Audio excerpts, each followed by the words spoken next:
adult's job. That is diplomacy.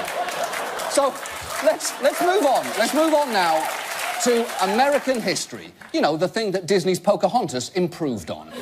This week gave closure to a rumour that has been intriguing US historians for years.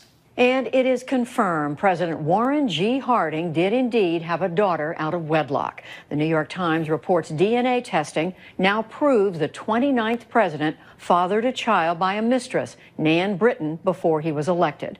Yes, it's official. Warren G. Harding had a love child, which is pretty impressive for a man who looks like someone put 2 napping caterpillars on an angry bald eagle's forehead and then dressed it in Tucker Carlson's clothes. But the revelation came as vindication for the family of his mistress, Nan Britton. And frankly, I could fill you in on the details of this story, but I would much rather let the team at Good Day Columbus take it from here. You know who was who was the hottie in his day who might have been on one of these? Turns out Warren G. Harding had a love child. Marion's own Warren G. Harding, president of these United States.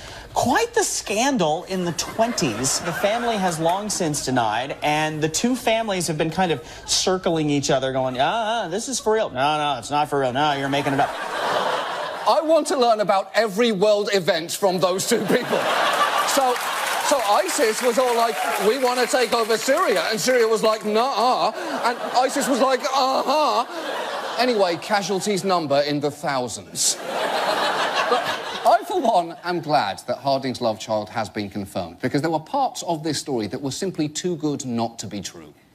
After Warren Harding died in 1923, Nan Britton wrote a book claiming she'd been his mistress. They'd made love in a White House closet, and he'd fathered her daughter, Elizabeth.